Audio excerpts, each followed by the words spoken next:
প্রিয় শিক্ষার্থীরা, আসসালামু আলাইকুম। আবারও ফেসবুক লাইভ ক্লাসে তোমাদেরকে স্বাগতম জানাচ্ছি। আজকে এই সময়ে তোমাদের জানা আছে যে আজকে আমরা ডিপ্লোমা ইন ইঞ্জিনিয়ারিং ইলেকট্রিক্যাল বিভাগ দ্বিতীয় পর্বের একটা সাবজেক্ট ইলেকট্রিক্যাল অ্যাপ্লায়েন্স, যার কোড হচ্ছে 667-22, এই সাবজেক্ট নিয়ে আলোচনা করতে যাচ্ছি। আলোচনা আমি তোমাদের সাথে থাকব মফিজুল ইসলাম, ইনস্ট্রাক্টর ইলেকট্রিক্যাল বিভাগ, ঢাকা পলিটেকনিক ইনস্টিটিউট। তাহলে চলো বন্ধুরা, আজকে আমরা আমাদের আলোচনার দিকে যাই। আজকে আমরা 2 নম্বর অধ্যায় নিয়ে আলোচনা করতে যাচ্ছি। তোমাদের সবার মনে আছে অবশ্যই যে গতদিন আমরা 1 নম্বর অধ্যায় আলোচনা করেছিলাম। আজকে 2 নম্বর অধ্যায়ের শুরুতেই বুঝতেই পারছো যে আমরা ইলেকট্রিক্যাল আয়রন সম্পর্কে আলোচনা করব। ইলেকট্রিক আয়রন সম্পর্কে আলোচনা করার আগে ইলেকট্রিক্যাল আয়রন কিছুটা তথ্য জানা দরকার তোমাদের। ইলেকট্রিক্যাল আয়রনটা পৃথিবীতে ঠিক কত সালে সৃষ্টি হয়েছে বা প্রচলন শুরু হয়েছে এটা জানা যায় নাই। তবে 1808 সালের দিকে কয়লার মাধ্যমে প্লেটকে গরম করে ইলেকট্রিক আয়রনের কাজ শুরু করে। এর পরবর্তীতে সর্বপ্রথম চীন দেশে যতটুকু জানা যায় যে চীন দেশেই উত্তপ্ত তাপের মাধ্যমে কাপড়কে মসৃণ করার কাজ শুরু করে। আর ইলেকট্রিক আয়রন যেটা, এটা 1882 সালে হেনরি ডব্লিউ সিলি আবিষ্কৃত করেন, যেটা ইউএস প্যাটার্ন নাম্বার 259.054 হিসাবে প্যাটার্ন আকারে রক্ষিত আছে। উত্তর ইউরোপের বাসিন্দারা পাথর, গ্লাস, কাপড় মসৃণ করার কাজে ব্যবহার করতো এটা। এরই ধারাবাহিকতায় 19বিংশ শতাব্দীর মাঝামাঝি আয়রন ব্যবহার ব্যাপক হারে শুরু হয়। এমত অবস্থায় প্রচলিত ইস্ত্রিতে তাপের উৎস হিসেবে কয়লা ব্যবহার করা হতো। পরবর্তীতে ইলেকট্রিক্যাল আয়রন ব্যবহার শুরু করে। বর্তমানে আমরা শহরে বসবাস করি যারা, ইলেকট্রিক আয়রনবিহীন কাপড় পরিধানের কথা চিন্তাও করতে পারি না। মধ্যবিত্তদের ঘরে ঘরে এখন প্রায় অটোমেটিক ইলেকট্রিক আয়রন ব্যবহার করতে দেখা যায়। এছাড়া প্রতিটি বাণিজ্যিক অঞ্চলে বাণিজ্যিক লন্ড্রি প্রচলিত আছে। কাপড় আয়রন করাকে প্রচুর লোক পেশা হিসেবে গ্রহণ করেছে। এখন আমরা আমাদের আলোচনার কন্টেন্টের দিকে একটু মনোযোগ দিই। আজকে আমাদের সিলেবাসে যে সমস্ত কন্টেন্ট আছে তা হলো define electric iron, 2 list different type of electric irons, 3 difference between an automatic iron, 4 identify different parts of an electric iron, 5 explain the operation of thermostat in an automatic iron, 6 list the possible faults and their causes and remedies of an electric iron। মোটামুটি এই 6টা বিষয় নিয়ে আমরা আজকে আলোচনা করব। তোমাদের সহজে বোঝার জন্য আজকে আমরা ক্লাস শেষে শিক্ষার্থীরা তোমরা যে জিনিসগুলো সম্পর্কে ধারণা লাভ করতে পারবা, আগে যে টপিকগুলো আমি ইংরেজিতে বলেছি এখানে আরেকটু সহজে বোঝার জন্য তোমাদেরকে বাংলাতে লিখে দেওয়া হয়েছে। অর্থাৎ আজকের আলোচনায় আমরা বৈদ্যুতিক ইস্ত্রি বলতে কি বোঝায় এটা সম্পর্কে জানার চেষ্টা করব। বৈদ্যুতিক ইস্ত্রি কত ধরনের হইতে পারে, সাধারণ এবং স্বয়ংক্রিয় ইস্ত্রির মধ্যে কি কি ধরনের পার্থক্য থাকতে পারে, বৈদ্যুতিক ইস্ত্রির কি কি অংশ হইতে পারে, বৈদ্যুতিক ইস্ত্রি কিভাবে কাজ করে, অটোমেটিক ইলেকট্রিক আয়রনে থার্মোস্ট্যাট কিভাবে তার ফাংশন বা কার্যপ্রণালী কাজকে ঘটায়, এবং সর্বশেষ যেটা আমরা দেখব একটা ইলেকট্রিক আয়রনের সম্ভাব্য কি কি ত্রুটি অর্থাৎ কি কি সমস্যা হইতে পারে সেগুলার কারণ এবং প্রতিকার সম্পর্কে আমরা কিছু জানার চেষ্টা করব। তাহলে বন্ধুরা, এখন আমরা আমাদের মূল আলোচনা যেটা, যে আমাদের কন্টেন্ট ওয়াইজ আলোচনায় চলে যাচ্ছে। সর্বপ্রথম আমরা যেটা বলেছিলাম, ইলেকট্রিক আয়রন বলতে কি বোঝায়। এটা ইংরেজিতে যেভাবে বলা হয়েছে, গত ক্লাসও আমরা বলছিলাম যে an electric iron is a general household appliance use to fresh the উইকল the wrinkles out of the clothes. This works on the basis that the combination of heat and pressure remove the wrinkles. আর ইংরেজি কথাটা যদি আমরা বাংলাতে বলতে যাই তাহলে এভাবে বলতে হয়, ইলেকট্রিক আয়রনটা হচ্ছে একটা বাসাবাড়িতে ব্যবহৃত ডিভাইস যেটা কাপড়কে মসৃণ করার জন্য ব্যবহার করে। এই মসৃণ করার কাজটা মূলত দুইটা জিনিসের সমন্বয়ে করা হয়। একটা হচ্ছে এখানে দেখানো হচ্ছে হিট, আর একটা হচ্ছে প্রেশার। তার মানে এটার মাধ্যমে ইলেকট্রিক আয়রনকে গরম করা হচ্ছে, এবং অন্যভাবে এটাকে প্রেশার অর্থাৎ ওজন দিয়ে, কাপড়ের উপর ওজন দিয়ে এই কাপড়টাকে মসৃণ করার চেষ্টা করা হয়েছে।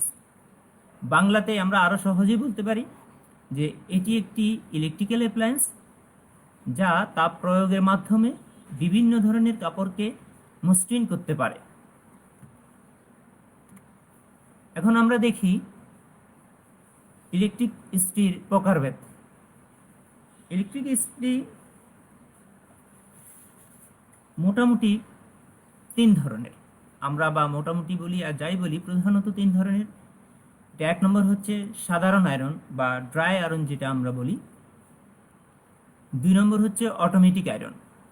3 নম্বর হচ্ছে স্টিম আয়রন। এখানে অটোমেটিক আয়রন এবং সাধারণ আয়রনের মধ্যে পার্থক্য আমরা একটু পরেই আলোচনা দেখব। তার সাথে আমরা কিছু অ্যাড করতে চাই এখানে, যে সাধারণ আয়রন বা ড্রাই আয়রন যেটা আর স্টিম আয়রন যেটা, এই দুইটার মধ্যে হালকা কিছু অর্থাৎ তুলনামূলক কিছু আলোচনা তুলে ধরতে চাই আমি। এখানে ড্রাই আয়রন মূলত সাধারণ আয়রন এবং অটোমেটিক আয়রন দুইটাকে একসাথে যদি বলি, এই দুইটা মিলে ড্রাই আয়রন। আর স্টিম আয়রন হলো তার চেয়ে একটু ভিন্ন আকৃতিতে। তাহলে আমরা যেটা বলছি যে ড্রাই আয়রনটা হচ্ছে কনভেনশনাল আয়রন,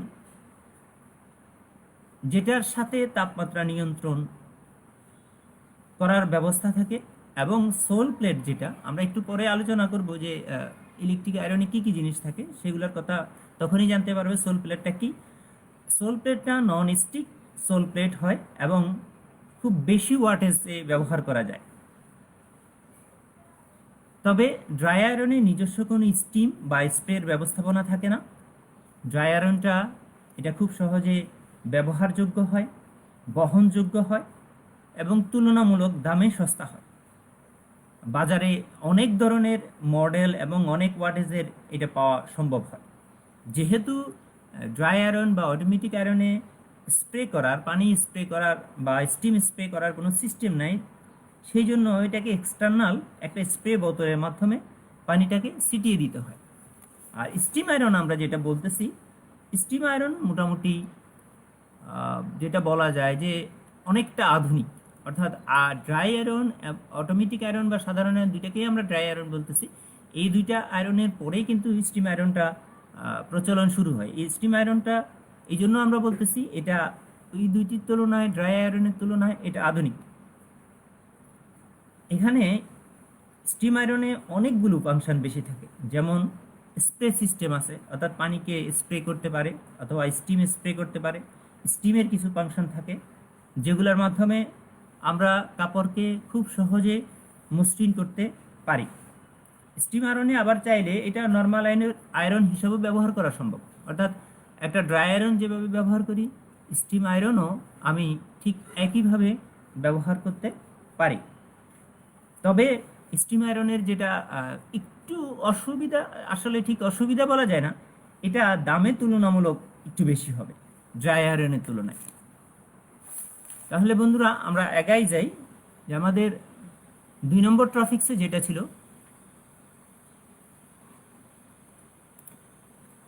সাধারণ ও স্বয়ংক্রিয় ইস্ত্রির মধ্যে পার্থক্য, অর্থাৎ একটা অর্ডিনারি এবং অটোমেটিক আয়রনের মধ্যে পার্থক্য। তাহলে আমরা কি কি পার্থক্য দেখতে পারি? আমরা নিচে একটু চোখ বুলাইলে দেখতে পাবো সাধারণ আয়রন, যেখানে বলা হয়েছে যে আয়রনে তাপ নিয়ন্ত্রণের ব্যবস্থা থাকে না, সুইচ অন অফ করে তাপ নিয়ন্ত্রণ করতে হয়। এটা দ্বারা বোঝা যায় যে এখানে অটোমেটিকভাবে তাপকে নিয়ন্ত্রণ, অর্থাৎ আমার কতটুকু গরম করা দরকার একটা আয়রনকে, কতটুকু পর্যন্ত গরম হইলে সাথে সাথে ইলেকট্রিসিটি সাপ্লাই বন্ধ হয়ে যাবে, সেই ব্যবস্থাপনাটা নাই। এই জন্য এটাকে আমরা সাধারণ আয়রন বলতেছি। তার বিপক্ষে যখন অটোমেটিক আয়রন আমরা ব্যবহার করব, যে আয়রনটাতে অটোমেটিক তাপ নিয়ন্ত্রণের ব্যবস্থা থাকে, ফলে সুইচ অন অফ করার কোনো ঝামেলা থাকে না। তাহলে অটোমেটিক আয়রন বা স্বয়ংক্রিয় আয়রন যেটা আছে, এটাতে উদাহরণ হিসাবে বলা যায় যে আমি নাইলন কাপড় বা টেকটন কাপড় যেটা বলি বা উল যেটা বলি, এটাকে আয়রন করব, তাহলে এখানে আমাকে তাপমাত্রা টেম্পারেচার কম দিতে হবে। তাহলে আমি প্রথমেই একটা নব দিয়ে টেম্পারেচারটা সেট করে দিব, ওই পর্যন্ত আয়রন গরম হওয়ার পরে আর টেম্পারেচার বাড়বে না, তাপমাত্রা আর বাড়বে না, ফলে আমার কাপড়টা সুরক্ষিত থাকার এখানে খুব সহজ। 2 নম্বর পার্থক্য হচ্ছে সাধারণ আয়রনে আয়রন হিটিং এলিমেন্টের সাথে থার্মোস্ট্যাট থাকে না। এখন একটু আগে আমরা বলছি এটাকে তাপ নিয়ন্ত্রণের অটোমেটিক কোনো ব্যবস্থা নাই। এই অটোমেটিক ব্যবস্থাটা না থাকার পিছনেই কারণ হচ্ছে যে এখানে থার্মোস্ট্যাট নেই। আর অটোমেটিক আয়রনে তাপমাত্রা নিয়ন্ত্রণের অটোমেটিক ব্যবস্থা আছে, তার মানেই হচ্ছে অটোমেটিক আয়রনের ভিতরে হিটিং এলিমেন্টের সাথে সিরিজে একটা থার্মোস্ট্যাট লাগানো থাকে। এখানে একটা নতুন শব্দ আসছে থার্মোস্ট্যাট, এটা কি এটা একটু পরে আমরা আলোচনায় যাব। 3 নম্বর যেটা হয়, যেখানে খুব বেশি পরিমাণে কাপড় আয়রন করা প্রয়োজন হয়, ইস্ত্রি করা প্রয়োজন হয় এবং সোল প্লেট অনেক বড় হয়, যেমন গার্মেন্টস ফ্যাক্টরিগুলোতে। এই ধরনের ফ্যাক্টরিগুলোতে সাধারণ ইস্ত্রি ব্যবহার করা হয়। আর অটোমেটিক ইস্ত্রি যেটা, এটা আমরা সাধারণত বাসাবাড়ি, যেখানে অল্প পরিমাণ আমাদের নিজস্ব কিছু কাপড় আয়রন করা লাগে, এই ধরনের বাসাবাড়িগুলোতে আমরা ব্যবহার করতে পারি। এখন আমরা দেখার একটু চেষ্টা করতেছি যে একটা বৈদ্যুতিক ইস্ত্রির মধ্যে কি কি অংশ থাকে। এটা খুব সহজে তোমরা একটু করলেই দেখতে পাবা। এই যে প্রথম দুইটা দেখা যাচ্ছে, এগুলা হচ্ছে কাভার, উপরের একটা কভার দিয়ে করা হয়েছে। এটা এটা নিচের কাভার। এই যে এটা একটা দুইটা পাত আকারে দেখানো যাচ্ছে, এই দুইটা পাত হচ্ছে এটা থার্মোস্ট্যাট। এটা দুইটা আয়রনের ফুল অংশ। আর আমরা যেটা বলতেছি এই যে এগুলা হচ্ছে উপরের কভারের অংশ, আর এইখানে দুইটা দেওয়া আছে, এগুলাকে আমরা বলি সোল প্লেট। এটা একটা হিটিং টিউব, মানে হিটিং এলিমেন্ট, যেটাকে আমরা গরম করে বা গরম করার কাজে ব্যবহার করে, এরকম কথা আমরা বলছি এর আগে। এরপরে আরেকটা জিনিস এখানে দেখানো হয়েছে, একটা হ্যান্ডেল, যেটা ধরে মানুষ সাধারণত আয়রন করে বা ইস্ত্রি করে, এটা হ্যান্ডেল। তাহলে আমি আরেকবার বলতেছি, এই দুইটা আসলে নর্মাল একটা আয়রনেরই সিম্বল, পুরো একটা আয়রন। এখান থেকে আমরা শুরু করি, এই দুইটা কভার, এটা একটা থার্মোস্ট্যাট, এটা পিছনের ব্যাক কভার বিহাইন্ড, একটা ইন্ডিকেটিং ল্যাম্প থাকে, একটা লাইট থাকে, লাইট, এটা একটা হ্যান্ডেল, এটা হিটিং টিউব, আর এখানে একটা সোল প্লেট, যেটা সবচেয়ে গুরুত্বপূর্ণ অংশ।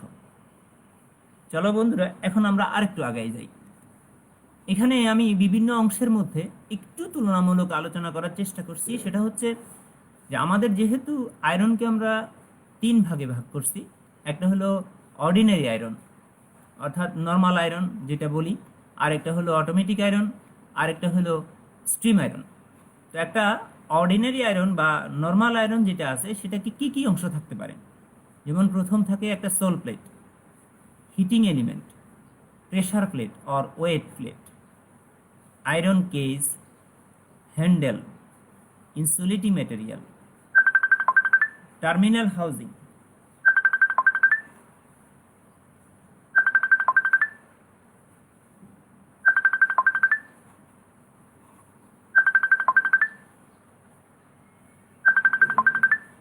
এরপরের অংশ আছে আমাদের থার্মোস্ট্যাট,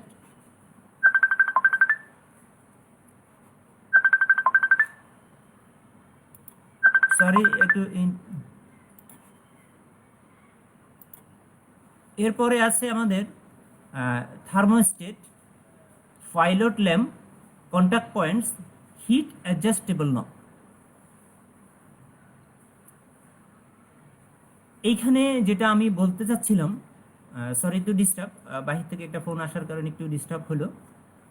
এটা যে অটোমেটিক আয়রন যেটা আছে আমার, এই অটোমেটিক আয়রন একটু নর্মাল আয়রনের চেয়ে কিছু জিনিস বেশি থাকে। যেমন একটা থার্মোস্টেট থাকে, একটা পাইলট ল্যাম্প থাকে, একটা কন্টাক্ট পয়েন্টস থাকে, তারপর হিট অ্যাডজাস্টেবল নব থাকে।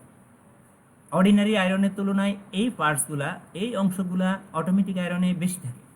এরপরে স্টিম আয়রন। স্টিম আয়রন কথা যেটা আমরা বলতেছি, স্টিম আয়রনের ভিতরে আমাদের আরও একটা জিনিস বেশি, আরও কিছু জিনিস বেশি থাকে। সেটা হচ্ছে এই যে non stick sole plate with whole.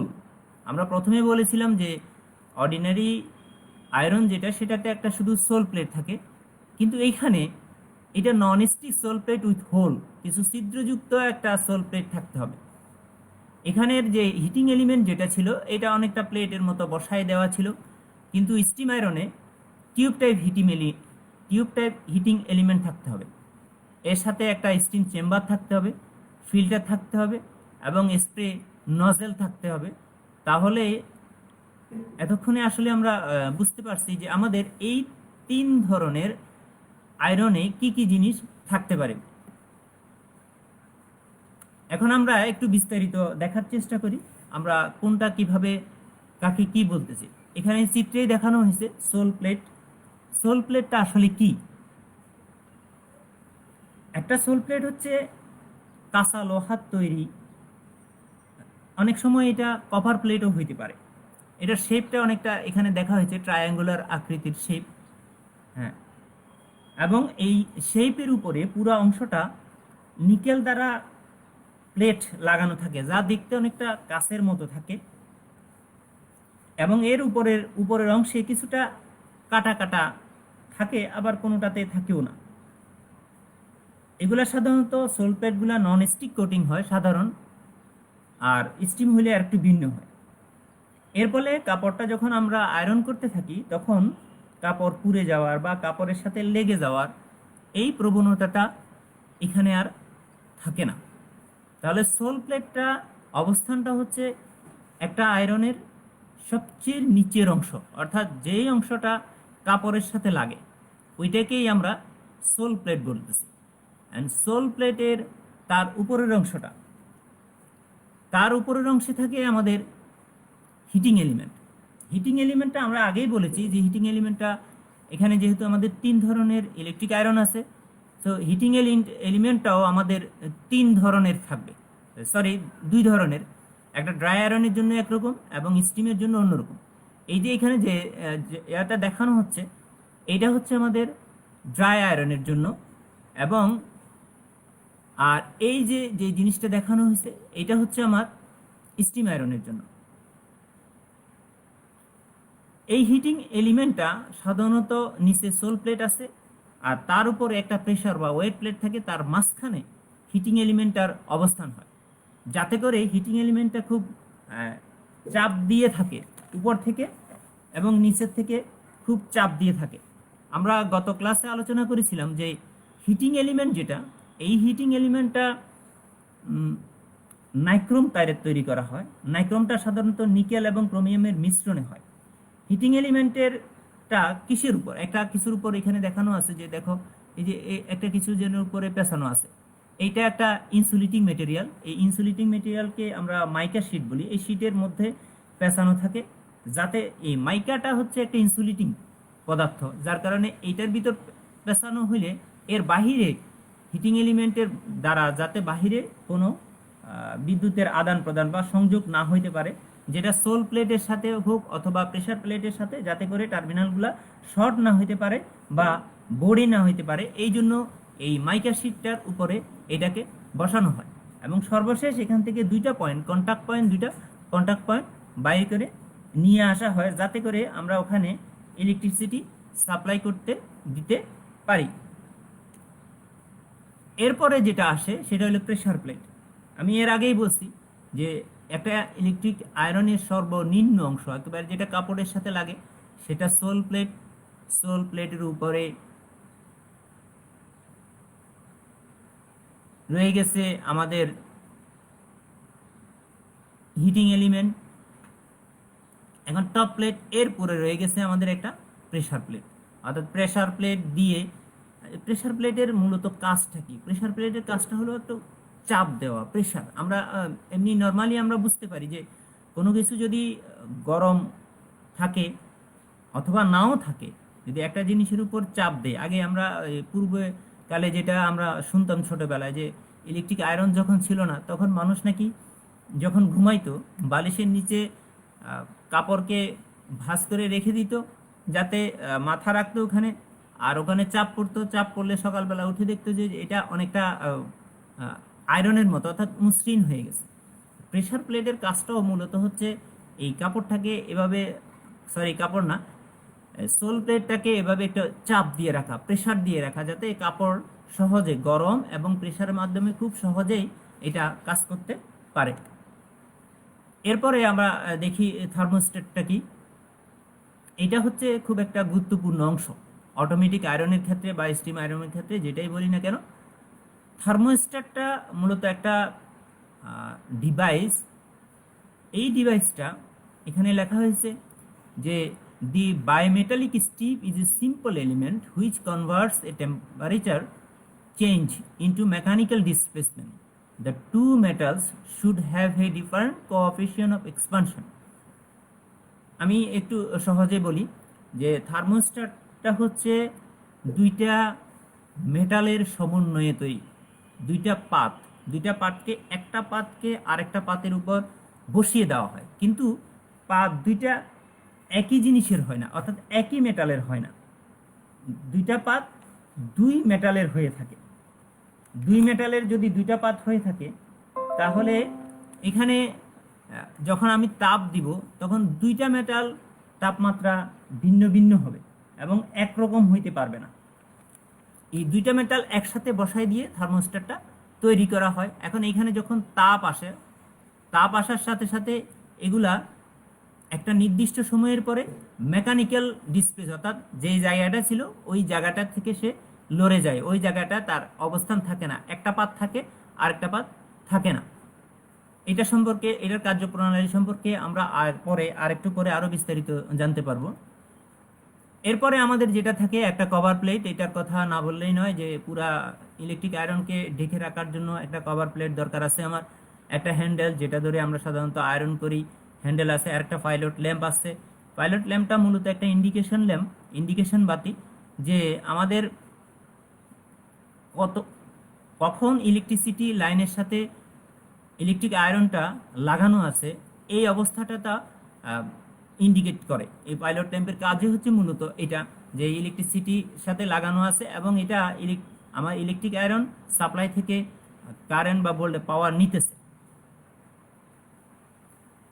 এরপরে আমরা দেখি একটা ইলেকট্রিক আয়রনের একটা সিম্পল একটা ডায়াগ্রাম।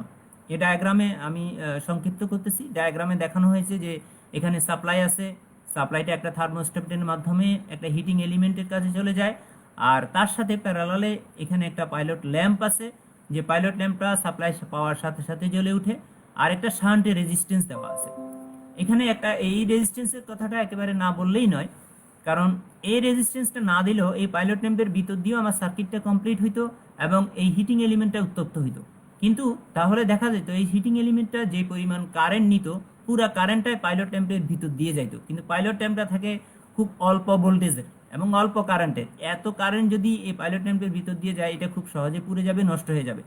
তার প্রেক্ষিতে শান্টে, যাতে করে এখান দিয়ে খুব অল্প পরিমাণ ভোল্টেজ এবং কারেন্ট যায়, বাকি অংশটুকু এই কারেন্টটা এইখান দিয়ে, কারেন্টটা এই শান্ট রেজিস্ট্যান্স হয়ে এরকম ইয়াতে হিটিং এলিমেন্টে পৌঁছে যেতে পারে। তাহলে দেখো এখানে যদি আমরা সাপ্লাই দিই, এক প্রান্ত এই দিক দিয়ে হিটিং এলিমেন্টের সাথে থার্মোস্ট্যাট হয়ে লেগে যাচ্ছে, আর একটা এরকম সিরিজ রেজিস্ট্যান্স হয়ে হিটিং এলিমেন্টের সাথে লেগে যাচ্ছে, ফলে হিটিং এলিমেন্টটা সাপ্লাই পাচ্ছে এবং এটা কাজ অর্থাৎ উত্তপ্ত হওয়া শুরু হয়ে যাবে। তাহলে বেসিক প্রিন্সিপালটা কি এখানে দাঁড়াচ্ছে? সেটা দাঁড়াচ্ছে, যখনই আমরা একটা ইলেকট্রিক আয়রনে ইলেকট্রিসিটি পাস করাইতেছি একটা ওয়্যারের ভিতর দিয়ে, এই ওয়্যারটা অর্থাৎ হিটিং এলিমেন্টটা গরম হচ্ছে, এবং এই হিটিং এলিমেন্টটা গরম হওয়া, হিটিং এলিমেন্টটা বসানো আছে একটা সোল প্লেটের উপরে। এই সোল হিটিং এলিমেন্ট গরম হওয়ার সাথে সাথে সোল প্লেটও গরম হয়ে যাচ্ছে একটা কন্ডাকশনের মাধ্যমে। এখানে সবচেয়ে ইন্টারেস্টিং বিষয় যেটা হচ্ছে অটোমেটিক্যালি সুইচ অন অফ হওয়া, যেটা আমরা টেম্পারেচারের মাধ্যমে একটু আগে বলেছি, যেটা আমরা থার্মোস্ট্যাটের মাধ্যমে এটা কমপ্লিট করতে পারি। তাহলে এখানে আরেকটু সহজ করে দেখানো হয়েছে, যেটা আমি আগেই বলেছিলাম যে সাপ্লাই থেকে লাইন দেওয়া হয়েছে, লাইন দেওয়া হয়ে এই যে এখানে একটা থার্মোস্ট্যাট দেখানো হয়েছে, থার্মোস্ট্যাটের সাথে একটা টেম্পারেচার কন্ট্রোল নব বসানো আছে, এই লাইন হয়ে এটা একটা হিটিং এলিমেন্টের সাথে এবং সোল প্লেটের সাথে লাগানো আছে। তাহলে এই থার্মোস্ট্যাট নবের সাহায্যে প্রথমে আমি টেম্পারেচারকে সিলেক্ট করে দিব দুইটা, একটা হলো এটা হলো ফিক্সড, এটা হলো মুভেবল। ঠিক করে দেওয়ার সাথে সাথে ইলেকট্রিসিটি যখনই সাপ্লাই পাবে, এই লাইনের মাধ্যমে হিটিং এলিমেন্টটা গরম হবে এবং কন্ডাকশনের মাধ্যমে সোল প্লেটটা গরম হবে। সোল প্লেটটা গরম হলে সহজে ইলেকট্রিসিটি ইলেকট্রিক আয়রনের যে কাজ এটা আমরা করতে পারবো। এখানে আরেকটা যেটা সবচেয়ে গুরুত্বপূর্ণ অংশ, যে থার্মোস্ট্যাটের কার্যপ্রণালী, কিভাবে একটা থার্মোস্ট্যাট কাজ করে সেটা আমি আরেকটু বিস্তারিত বলার চেষ্টা করতেছি। সেটা হচ্ছে একটা থার্মোস্ট্যাট যেটা আছে, এই থার্মোস্ট্যাটটা মূলত দুইটা মেটালের সমন্বয়ে, একটা আমি আগেই বলেছি যে একটা হচ্ছে ফিক্সড পয়েন্ট থাকবে, আরেকটা হবে মুভেবল পয়েন্ট। মনে করি এটা হচ্ছে আমার একটা নব, এই নবটা দিয়ে আমি এই দুইটা মেটালকে একসাথে জোড়া দিয়ে দিতে পারি, জোড়া না সরি, দুইটাকে একসাথে লাগাই দিয়ে দিতে পারি। যখনই এটার মধ্য দিয়ে ইলেকট্রিসিটি পাস করবে, তখন এই দুইটা মেটাল সমান পরিমাণে তাপ করবে না, একটা মেটাল একরকম তাপ নিবে, আরেকটা মেটাল আরেকটা রকম তাপ নিবে, ফলে আমাদের নির্ধারিত একটা তাপে এই একটা মেটাল ধরি, নিচের মেটালটা এই যে এটা ফিক্সড আছে আর এটা মুভেবল আছে, ফলে এই মেটালটা এই মেটাল থেকে আলাদা হয়ে যাবে। যদি দুইটা মেটাল আলাদা হয়ে যায়, তাহলে আমাদের যে সাপ্লাই থেকে যে লাইনটা আসার কথা ছিল, ওই লাইনটা খুব সহজে ডিসকানেক্ট হয়ে যাবে এবং আয়রনে আর কোনো কারেন্ট প্রবাহিত হইতে পারবে না, ওই সময় সাপ্লাই থেকে কোনো পাওয়ার গ্রহণ করবে না। এখন আমরা প্রায় শেষে চলে আসছি। কি কি কারণে ইলেকট্রিসিটি সমস্যা হইতে পারে? অনেক সময় গরম হয় না, স্পর্শ করলে মৃদু শক লাগে, ইলেকট্রিক আয়রনের সুইচ অন অফ করার সাথে ফিউজ পুড়ে যায়, সঠিক তাপমাত্রায় কাজ করে না, এই কি কয়েকটা ত্রুটি বা সমস্যা হইতে পারে। এখানে তোমাদের বইগুলাতে মোটামুটি কিছু আলোচনা আছে, তারপর আমি কিছু বলতেছি। যে একটা ইলেকট্রিসিটি গরম হয় না, তার মানে প্রথমেই তোমাকে যেটা করতে হবে যে এটা সাপ্লাই পাচ্ছে না, অথবা ইলেকট্রিসিটি যে হিটিং এলিমেন্ট আছে, হিটিং এলিমেন্টটা কাজ করতেছে না ভালো মতে, অথবা সাপ্লাইয়ের কোনো অংশ তার ছেঁড়া আছে, অথবা এটা হইতে পারে থার্মোস্ট্যাট যে সুইচ আছে এই সুইচটা কাজ করতেছে না। এই সবগুলোর সমাধান হচ্ছে একটাই, মূলত যে একটা টেস্ট ল্যাম্প দ্বারা চেক করা যে তোমার সাপ্লাইয়ে কন্টিনিউটি আছে কিনা। সাপ্লাইয়ে যদি কন্টিনিউটি থাকে, তাহলে তুমি প্রত্যেকটা পয়েন্ট, মনে করো সাপ্লাই পাচ্ছে না, এটা কন্টিনিউটি চেক করতে হবে, হিটিং এলিমেন্ট কাজ করতেছে না, এটা কন্টিনিউটি চেক করতে হবে, তোমার থার্মোস্ট্যাট কাজ করতেছে কিনা, এটা কন্টিনিউটি চেক করতে হবে। সবগুলো কন্টিনিউটি চেক করে দেখতে হবে টেস্ট ল্যাম্পের মাধ্যমে, যেটাই নষ্ট হয় সেটাকে চেঞ্জ করে দিতে হবে। 2 নম্বর, যদি এরকম হয় যে আমাদের ইলেকট্রিক আয়রনটা যখনই আমি ধরতেছি তখন শক করতেছে, তাহলে বুঝতে হবে যে ইলেকট্রিকের আয়রনের যে হিটিং এলিমেন্টটা ছিল, এই হিটিং এলিমেন্টটা কোনোভাবেই তোমার সোল প্লেটের সাথে স্পর্শ হয়ে গেছে, অথবা প্রেসার প্লেটের সাথে, অথবা কোনো কানেক্টর সোল প্লেটের সাথে লেগে গেছে। তাহলে খুলে দেখতে হবে, খুলে দেখে যদি কানেক্টর এরকম সমস্যা হয়ে থাকে, কানেক্টর চেঞ্জ করে দিতে হবে। এর পরবর্তীতে এরকম হইতে পারে যদি যে বৈদ্যুতিক ইস্ত্রি সুইচ অন করার সাথে সাথে তোমার ফিউজ নষ্ট হয়ে যাইতেছে, তাহলে তোমাকে সহজে বুঝে নিতে হবে যে এখানে সোল প্লেট অথবা এলিমেন্ট অথবা ফেজে পজিটিভ নিউট্রাল যে কোনো একটা জায়গায় শর্ট হয়ে গেছে, অর্থাৎ অন করার সাথে সাথে আমার এই আয়রনটা অনেক বেশি কারেন্ট নেওয়ার চেষ্টা করতেছে, কারেন্ট নেওয়ার চেষ্টা করার কারণে এই ফিউজটা তাড়াতাড়ি পুড়ে যাইতেছে। শেষ আমরা দেখব যে সঠিক তাপমাত্রায় কাজ করে না। তাহলে সহজ কথা, তাপমাত্রা নিয়ন্ত্রণ করার যন্ত্রই হচ্ছে আমার থার্মোস্ট্যাট। যদি থার্মোস্ট্যাট ঠিক মতো কাজ না করে তাহলে সঠিক টেম্পারেচার কাজ করবেন। তাহলে আমাকে থার্মোস্ট্যাট ঠিক আছে কিনা চেক করতে হবে, চেক করে আমাকে থার্মোস্ট্যাট যদি নষ্ট হয় তাহলে চেঞ্জ করে দিতে হবে। সর্বশেষ একটা ইলেকট্রিসিটি, যখন আয়রন আমরা কিনতে যাব এটার একটা স্পেসিফিকেশন এখানে দেওয়া আছে, তোমরা পড়ে নিলে বুঝতে পারবা।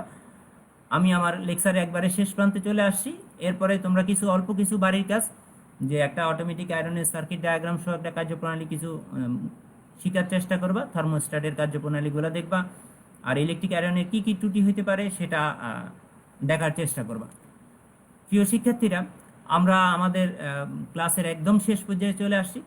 তার শেষ করার আগে আবার আমি বলে দিচ্ছি যে এই ভিডিও সম্পর্কে কমেন্ট করতে অবশ্যই ভুলবা না, এবং এটা পরবর্তী সময়ে ভিডিওটা দেখার জন্য দক্ষতা বাতায়ন বা www.skills.gov.bd ওয়েবসাইটটি ভিজিট করতে হবে।